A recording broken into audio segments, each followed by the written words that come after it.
How's it going, folks? Brian Cusco here at Triple B. Today we're bringing you another one of the Herpeton talks. This is the 10th Herpeton talk that we've brought you so far.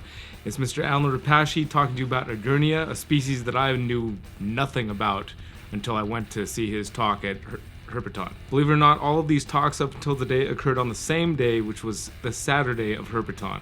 And all the talks coming forward from here, which are another 10 to 14 talks, somewhere in that range, are all on the second day of Herpeton. Can you imagine trying to soak up all that information in just 2 days? Or being able to talk to the people who were giving these talks? Well, you can if you attend the next Herpeton that's coming up in 2020. There's always a link down in the description, all these Herpeton videos coming up. So if you want to attend, well, start planning now. Alright guys, here's Alan Repashy with Egernia. You're watching Triple B TV.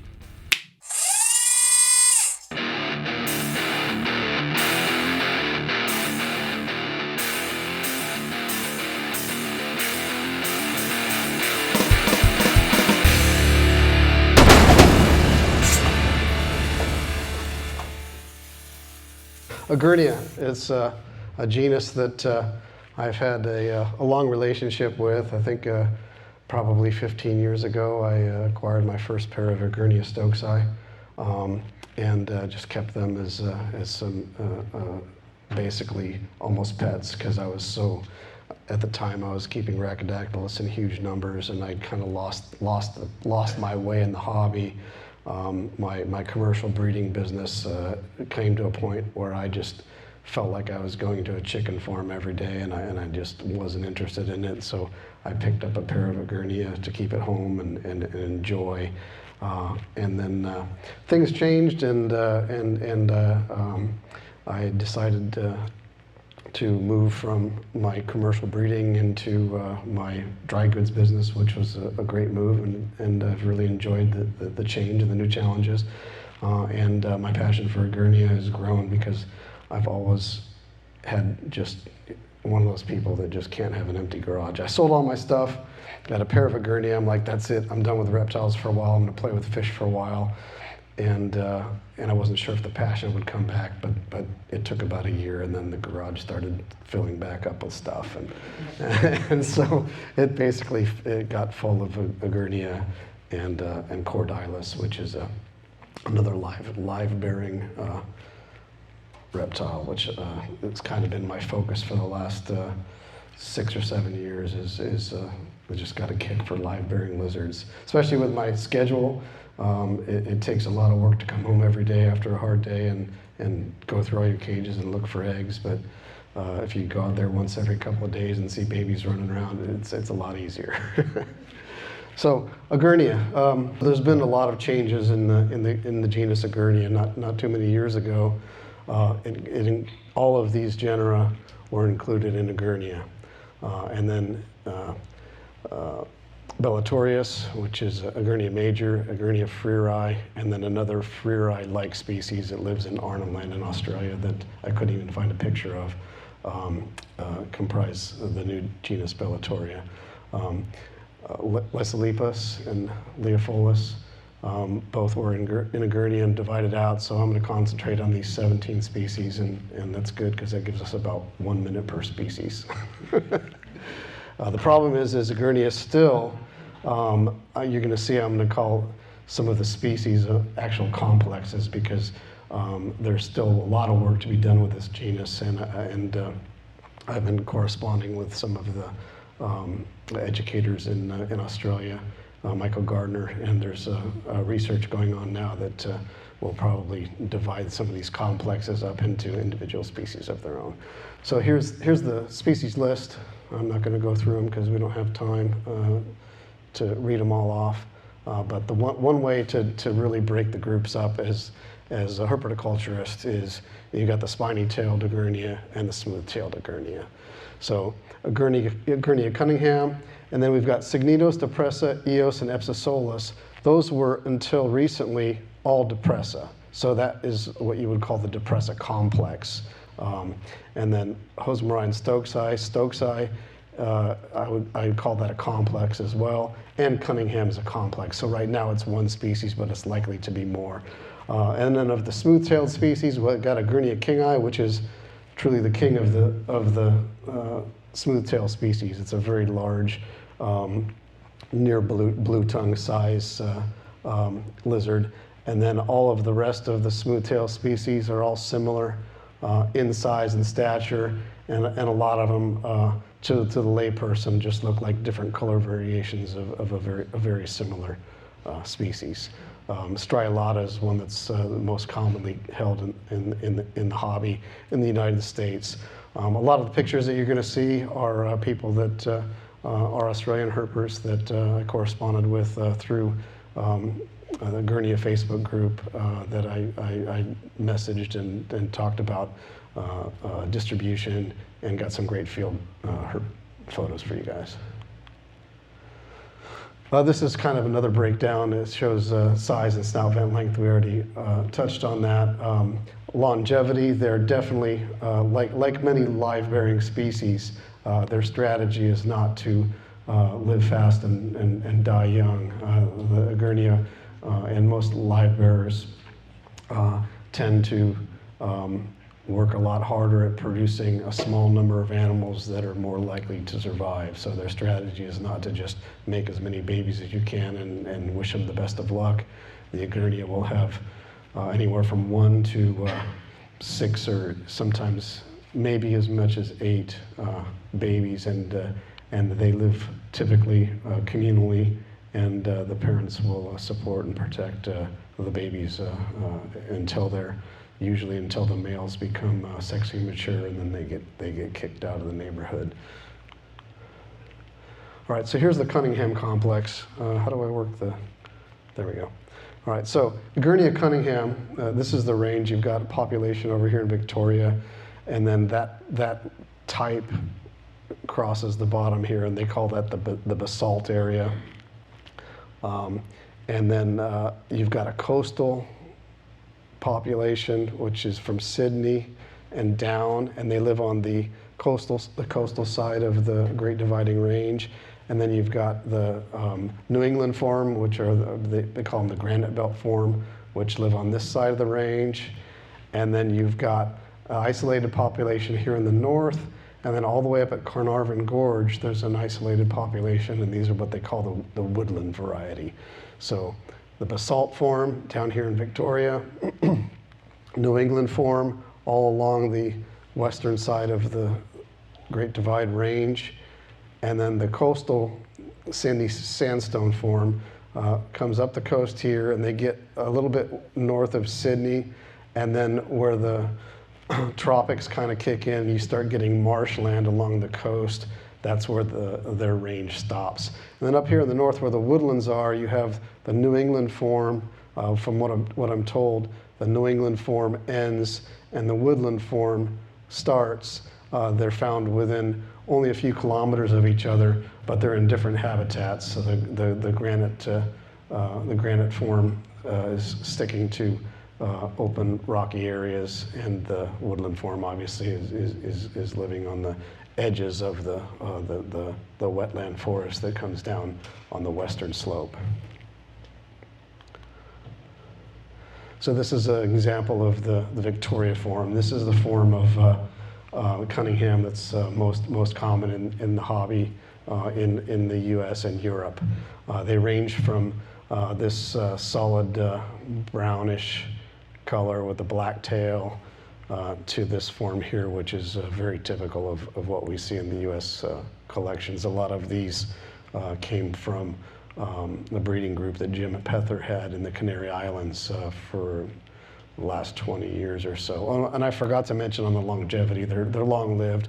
There's animals that are known to be 25 years old that are still breeding and producing, so I would imagine that their lifespan is in the larger spiny tail forms probably approaches 30 years.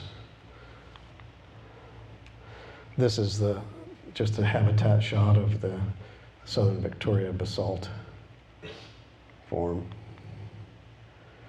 So this is the New England form, a really variable form. The difference in looking at the animals, not just the coloration, but the tail length and the tail scalation. The New England form physically is quite similar to the Victoria form. They have a fairly long tail that's quite a bit of spines, but not overly spiny. And the coloration, though, the Victoria Southern form tend to be speckled or solid colored, where the New England forms typically have this orange head, have contrasting oscillations or stripes or combinations of the two, some barring and some red all the way into the body. This is a type of locality for the New England form. This is another New England form. This almost looks like something in between the speckled Southern form and the New England form, but it comes from an area quite far north. And then this is a photo by Rob Nixon. This is actually a photo of his animals. This is not a habitat shot. This is a shot of his outdoor setup in Arizona. And I acquired these animals from Rob about 7 or 8 years ago. These are not offspring of the ones of Rob, but of a very similar line that I acquired from excuse me, from Europe. Again, the New England form and the variation. So here's the woodland form. So the woodland form, typically darker, but the distinct difference between them is they have a shorter and much spinier tail, almost not quite, but something that would be closer to Egernia stokesi than you would be to the southern or New England form of Cunninghami. And these live in forest with hollows and are more arboreal than the other forms, which are typically rock dwellers. And their habitat range, it's kind of a newly, at least to herpetoculture, the newest form that we see. We don't see these in the U.S. I think there's a few in Europe, and they're kept obviously by the Australian keepers.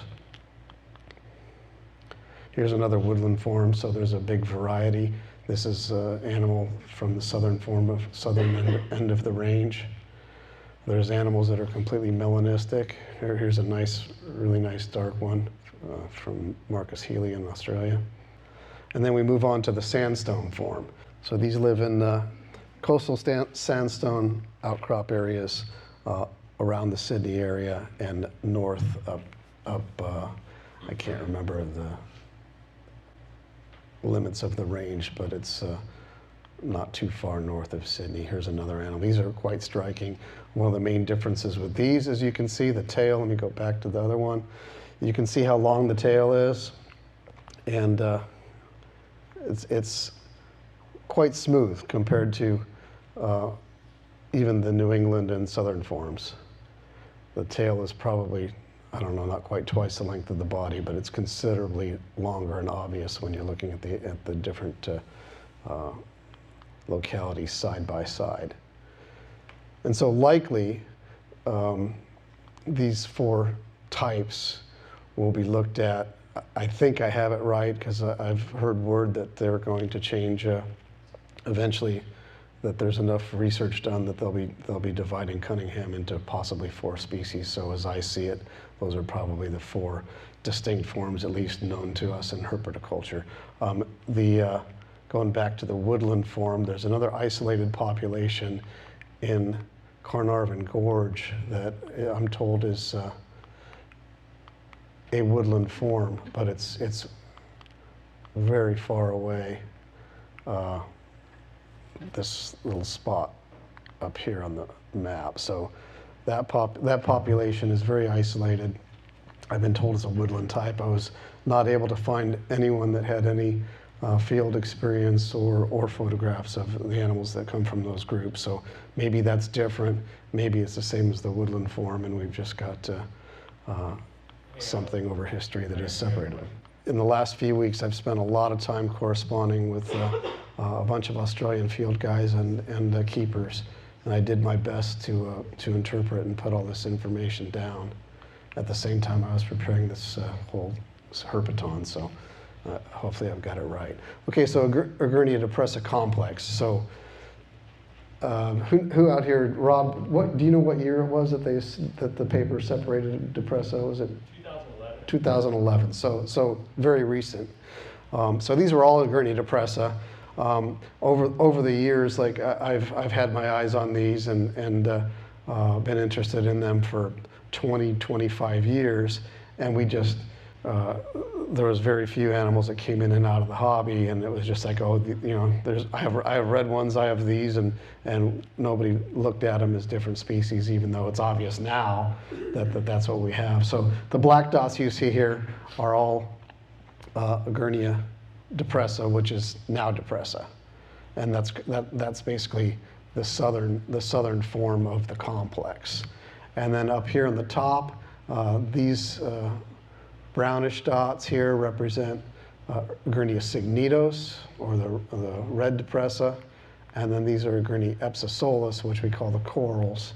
And then over here, and here, and way up here, this is Egernia eos. So it's probably assumed that they span this range somewhere, but this is very, very rugged terrain. And if you look at a map of Australia, this is like probably the place that they tested the atomic bomb that nobody knew about. It's open land, and someone needs to get in there with access and connect the dots.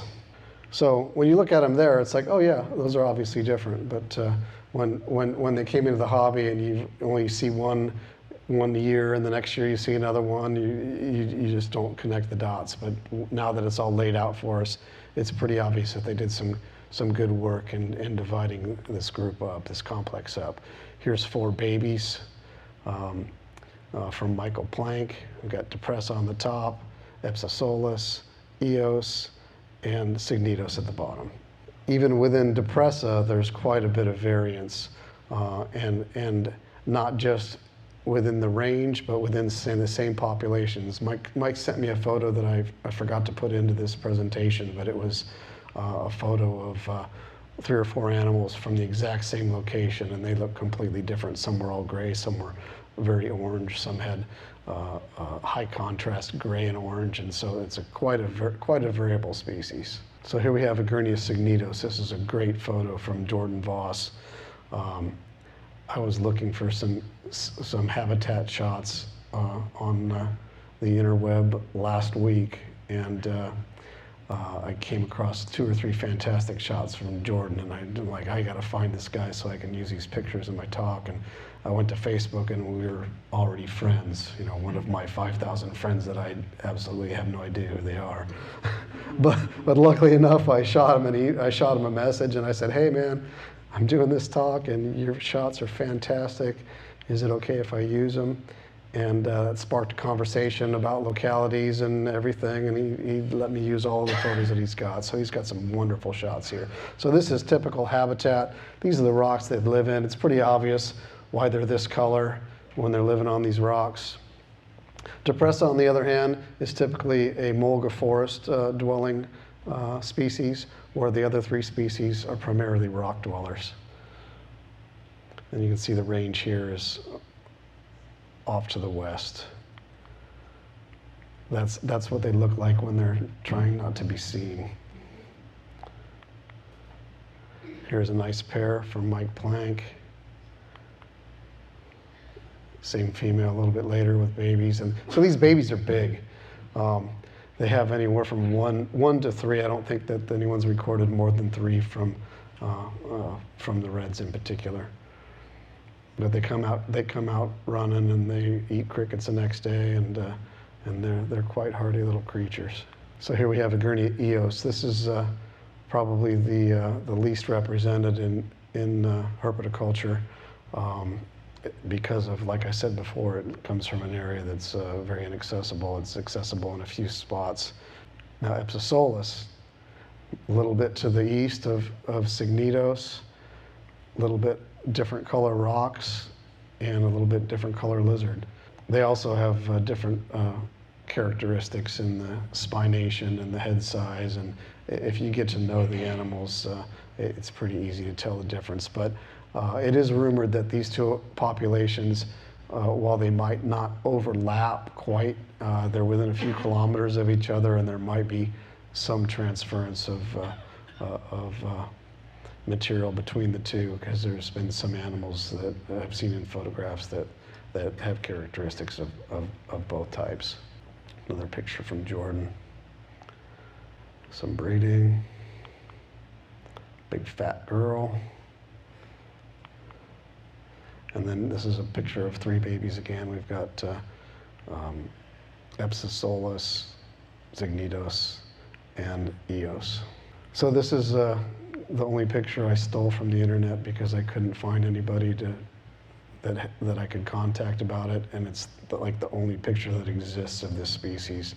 It was described a long time ago and then just recently found by a group of scientists, and this photo from the Australian Wildlife Conservancy is the only photo I can find, and I know virtually nothing about this animal or this species other than it lives up in the Kimberley.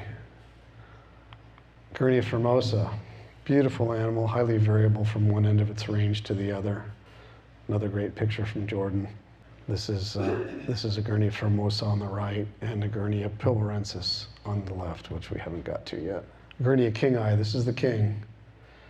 So there's 2 forms of Egernia kingi. There's this speckled form, which is restricted to coastal limestone, coastal heath associations. A heath association is kind of like what we here would call like our manzanita scrub. It's like a 6-foot scrub area, coastal plains, beach areas, and contrary to popular belief, this is actually the more limited range than the dark form. The dark form can range all the way up.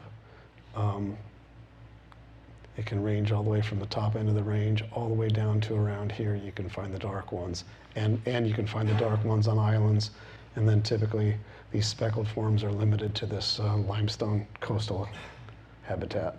These are some animals in my collection showing that some of them are quite yellowish and some of them are quite white in their background.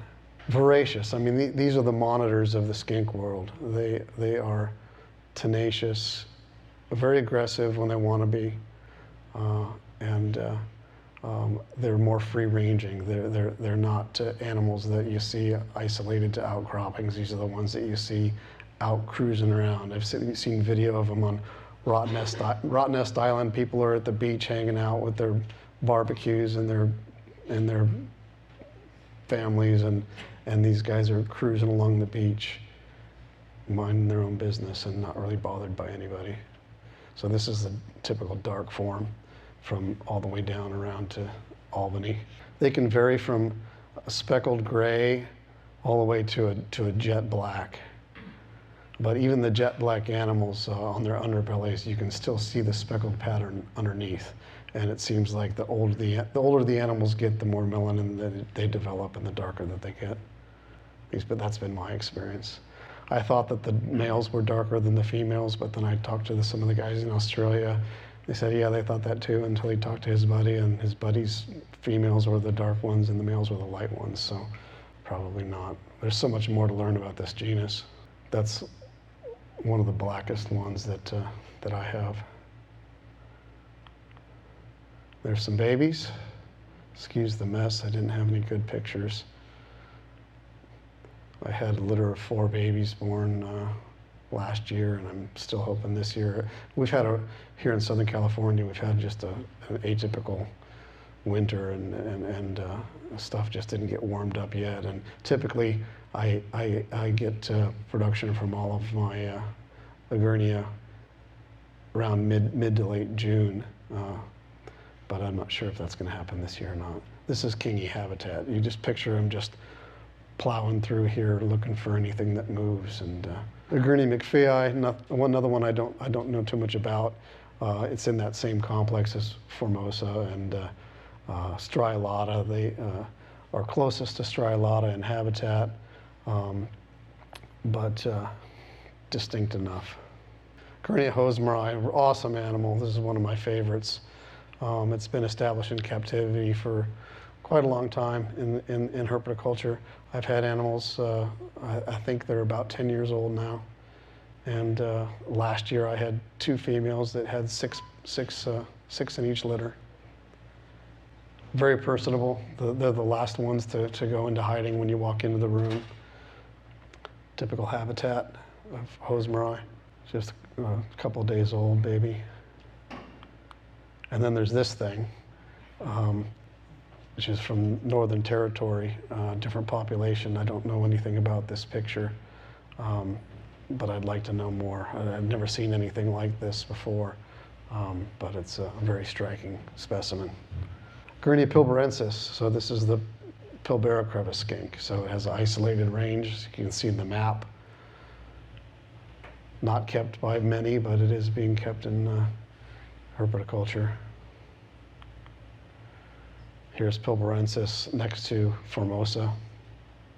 Similar size. Pilbarensis is more cylindrical and has a bit of a different head structure. So here we've got Formosa in the front, pilbarensis in the center, and striolata in the back. That was a difficult photo to take because it was about 90 degrees out and they didn't want anything to do with staying still. I cupped them all under my hand until they stopped moving and then pulled my hand away real quick, so they don't look too happy. Richard's eye, another animal very similar to the striolata group, I would call it, or complex, but they've obviously been, someone's done the research and separated them like they probably will with Cunningham's and Stokes's eye as well. Egernia rugosa, a skink I know nothing about. I've never seen it. I've only corresponded with it. There's keepers in Australia. Scott Hyper sent me this photo, a couple of photos, something would love to see in herpetoculture, but it's doubtful that we'll see it. Saxatilis, another small striolata type, actually has some overlapping range, I believe, or they curve very close to each other. So Stokes's eye complex.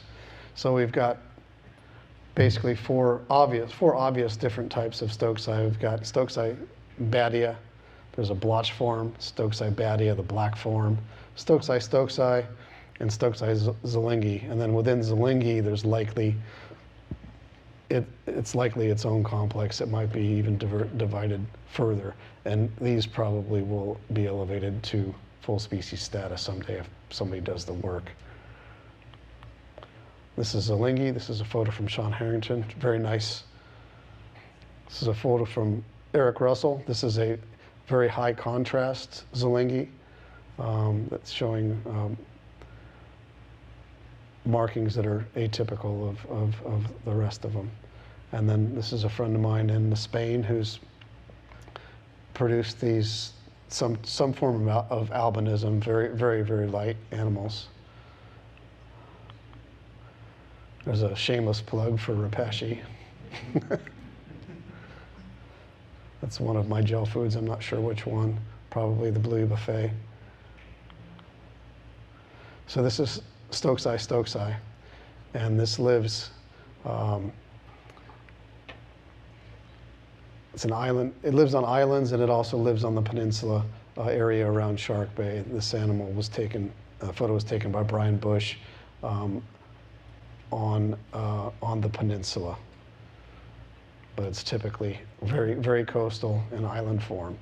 And it's kind of a dark form of the blotched badia by view, but the body is, the regular body is the tail. Let me skip ahead here. The tail is way spinier than the regular zelingi, which is the one that we have most common in the United States. So going back here, so this is a Stokes's eye, however you want to say it. And then this is the black badia. And this is an animal that occurs at the northern end of the Stokes's eye map range.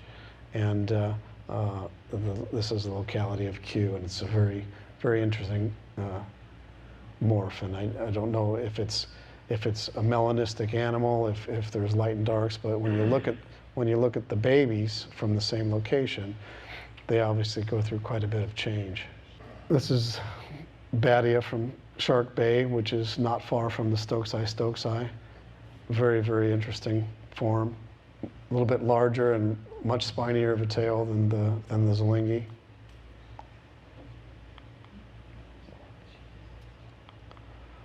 People are having success breeding these. Here's Striolata, has a very vast range. Some areas of its range, it's a rock-dwelling species. Other areas of its range, it lives in trees and tree hollows and under bark. This is probably the most common Egernia in the collections in the United States. And there's a few forms. There's a dark form, light form, and there's even an albino. So this is some industrial type of caging that I use to, give them their basic requirements in a non-vivarium type of condition, and typically like the Depressa complex, I keep in a 3-foot cage, and these boards will take up about half of the cage, and vary kind of like a staircase, and then they're high and low on each side, and it allows them to get tight into the crevices and stuff. And then a more naturalistic version of this would be stacking flagstone, and I'm switching to that, but I've had issues with animals getting squashed every once in a while with the flagstone. So when you squash a lizard that's as rare as this, you have to rethink and regroup and set them up properly to make sure it doesn't happen again. At this point, I was going to talk about breeding and sexing and everything, but I think that we're about out of time. We have 0 time. Okay. All right. So I will go to the bar area, and if anyone has any questions or want to hear me keep talking about these things, then come down and I'll talk till you stop buying me drinks. All right, folks, I hope you guys learned something there. I definitely did. If you want to tune in next week, you will be seeing Mr. Evan Woolbridge of the Strength in Leos podcast sitting down with us at the Pomona Show. And until then, you've been watching Triple B TV. Y'all take care.